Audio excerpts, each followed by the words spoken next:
This is not a slice of pizza, but could perhaps be thought of as the result of too many slices of pizza. This is what the inside of our major arteries look like in an advanced stage of aterosklerosis, lined with fat and cholesterol. We know that coronary artery disease doesn't just magically appear, though. The disease begins during early childhood, progressing unrecognized for several decades, to its often final and unexpected endpoint of chest pain, disability, or simply death. We need to remind ourselves that aterosclerosis begins in childhood as fatty streaks in the arteries, which are the precursors of the advanced lesions that ultimately kill us. By our 20s, 20% of the inner surface of the artery coming off the heart is covered in fatty streaks. So 50 years ago, pathologists started raising the question of whether heart disease is best handled by cardiologists or by pediatricians. Because by their 30s, many young adults already have advanced coronary atherosclerosis. An intervention from our 30s on is actually what's called secondary prevention, just trying to mediate the ravages of the disease rather than prevent the disease itself, because advanced atherosclerosis is likely already present.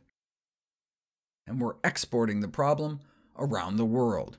Young, thin, apparently healthy individuals, yet 97% of their collected arteries looked like this. So even in developing countries where they've acquired our eating habits, we're seeing an epidemic of heart disease and sudden death, that is, if you're not shot first.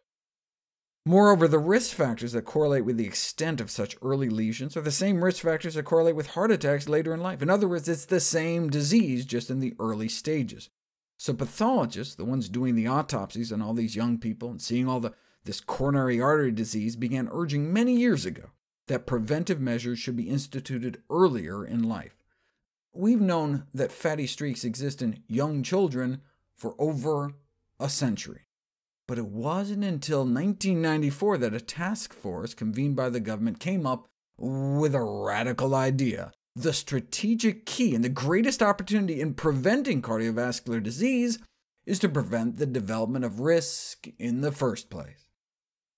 In my video, Heart Disease Starts in Childhood, I noted that fatty streaks, the first stage of atherosclerosis, were found in the arteries of nearly 100% of kids by age 10, raised on the standard American diet.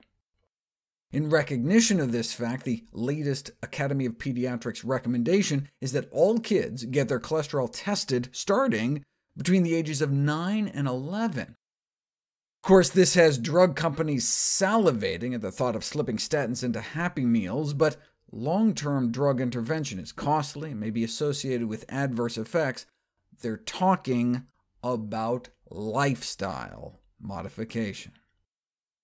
In my video, How Many Meet the Simple 7, I revealed the breathtaking statistic that only about 1 in 2,000 U.S. adults met the 7 American Heart Association criteria for a heart-healthy lifestyle. What about American teenagers? Of the 4,673 adolescents aged 12 through 19 that were studied, 0 made the cut.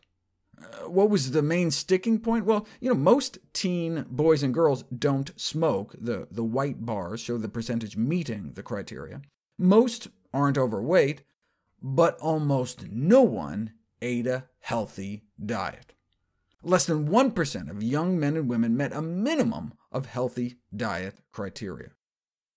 This sorry state of affairs is what's behind this controversial paper suggesting that the current generation of U.S. children and adolescents, our children, may be one of the first generations to be less healthy and have a shorter lifespan than their parents.